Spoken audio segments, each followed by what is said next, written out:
For years, we've been told that there's someone out there, destined for us, our other half, the person who will understand us without words, who will look at us and make us feel like we've finally come home. And of course, that sounds beautiful. Who doesn't want that? Who doesn't want to love and be loved in a way that goes beyond reason? We've swallowed that idea. We've turned it into a goal, a purpose in life.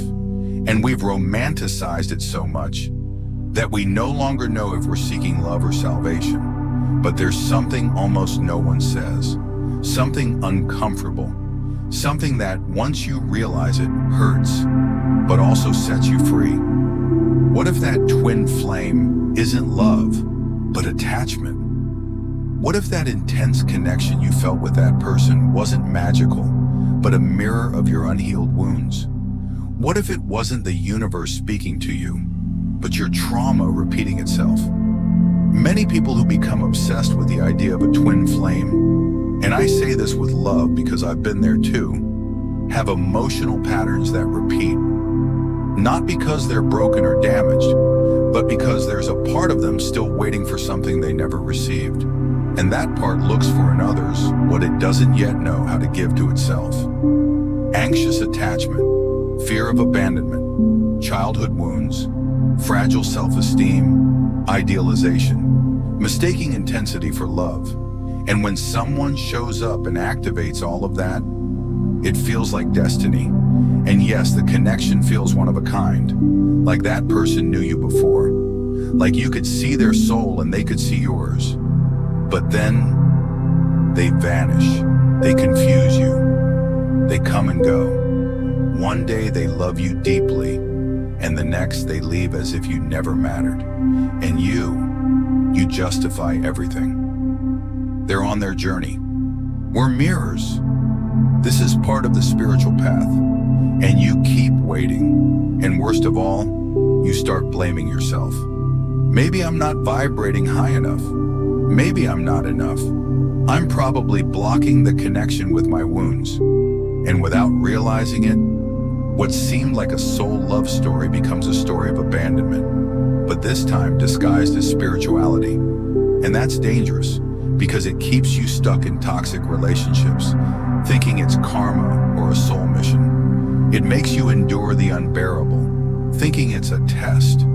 It normalizes suffering, absence, and emotional instability, as if they were signs of something sacred.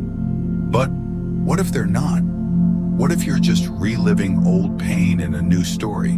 Because what we often call twin flame is a wound trying to close, and it finds another wound just as open.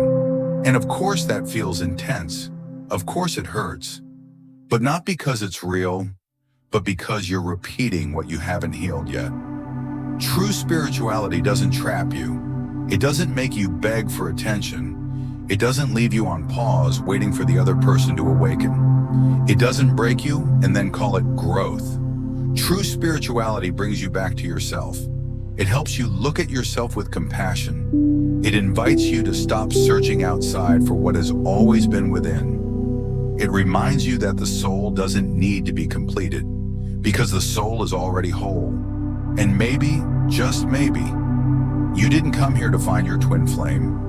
You came to ignite your own flame, to reconnect with yourself, to give yourself what you've long been waiting to receive from others, to stop chasing and start coming home to you.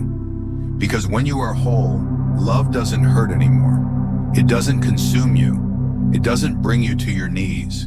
Love becomes a choice, not a need. And if someone comes into your life, let them come to share, not to fill a void. Let them walk beside you, not try to rescue you from your emptiness.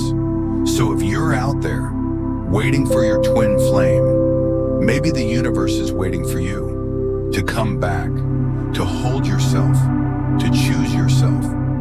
Because there is no love more powerful, more profound, or more transformative than the love you give yourself when you stop searching and finally return to you. I'm reading your comments.